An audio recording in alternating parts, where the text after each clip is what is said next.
Korea's four-nation tour to the Middle East. After holding summit talks with the King of Saudi Arabia, President Park signed a number of deals on Tuesday to expand the two countries' economic cooperation, for example, in the nuclear energy and healthcare sectors. And Arirang's presidential office correspondent Choi Yu-sun says there's much more to come. Even though it's the biggest supplier of oil to Korea, Saudi Arabia is seeking new non-oil energy sources for its rising domestic power demand. Riyadh plans to build a dozen or more nuclear reactors that can generate 18 gigawatts of electricity by 2040. At Tuesday's summit between President Park Geun-Hye and King Salman, Seoul and Riyadh signed a deal to jointly invest into studying the prospect of building at least two of Korea's small 100,000 kilowatt nuclear reactors in Saudi Arabia. When the reactor construction is finalized after 2018, Korea expects a $2 billion order and the world's first export of a small to mid-sized nuclear reactor. Nicknamed SMART for its name System Integrated Modular Advanced Reactor, the multifunctional reactor is about 1/10 the size of the more common type of reactor and can be used to generate electricity and desalinate seawater. President Park anticipated entering the global market with Saudi Arabia after constructing the reactors in the Arab country, then exporting them together to a third country. Korea also signed an agreement to share policies related to President Park's creative economy model in the form of innovation-based startups and centers to support them. Korea's SK Telecom, which runs one of the government's innovation centers, separately sealed a deal with a Saudi telecommunications company to export the conglomerate government startup institute cooperative model to the Arab nation. Many state leaders have identified with our creative economy model, and they've expressed an interest in forging a creative economy partnership. Korean healthcare firms will also participate in a Saudi pharmaceutical complex project, and a hospital plans to share its medical technology with a Saudi cancer center. Choi Yu-sun, Arirang News, Riyadh. Now we take you to Geneva now. North Korea once again demands the UN Human Rights Council drop its resolutions against Pyongyang's alleged crimes against humanity. North Korean foreign minister says the core testimony in a UN human rights report was based on lies. For details, here's Arirang's Hwang Sung-hee. North Korea's Foreign Minister Lee Soo-young used his platform to denounce a landmark UN report on Pyongyang's human rights abuses that was published last year.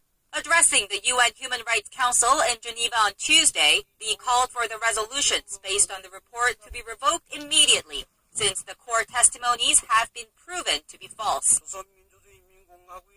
The act of cooking up the report of the Commission of Inquiry based on lies of a few such criminals is itself a mistake, which is completely against the aspiration of the UN for civilization and the rule of law. The recent backtracking by prominent defector Shin Dong-hyuk on the details of his life in a North Korean prison camp fueled the regime's attempts to discredit the entire UN report. He said the world body should also look into the CIA's harsh treatment of terror suspects. The UN must put an end to its selectiveness on dealing with human rights issues by listing the US brutality of torture as an urgent issue. But North Korea's claims were met with strong calls by South Korea to immediately end its human rights violations. We call on the DPRK to immediately take concrete and sincere steps so that its people can carry on a normal, dignified life. At a separate conference, the North Korean diplomat called the ongoing joint military drills between Washington and Seoul a rehearsal for a nuclear war against Pyongyang and threatened to launch a preemptive strike on the U.S. if necessary. Hwang Sung-hee, Arirang News.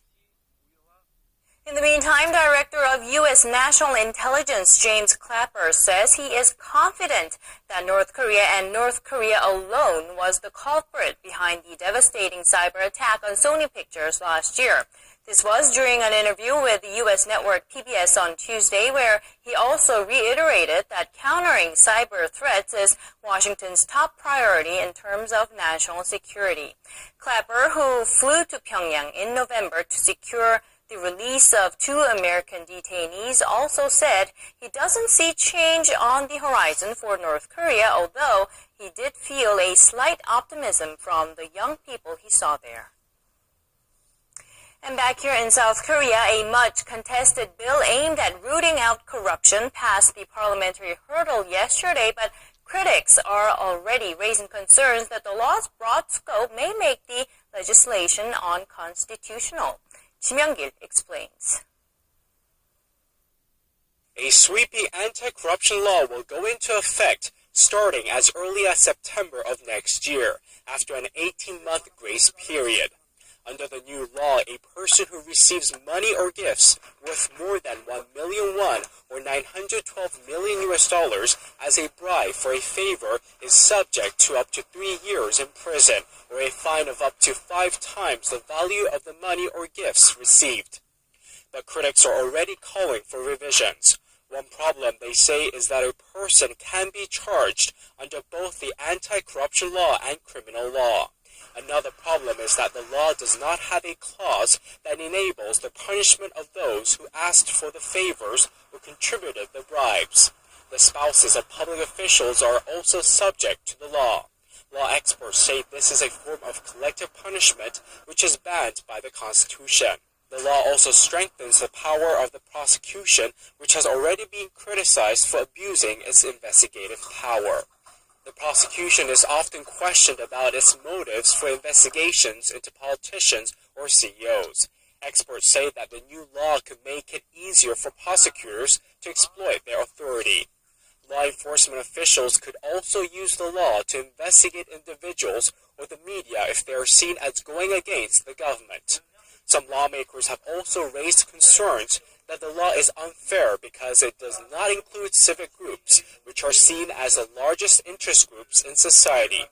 The law was originally aimed at rooting out corruption within the government, but has now been expanded to other people with public influence, such as teachers and journalists.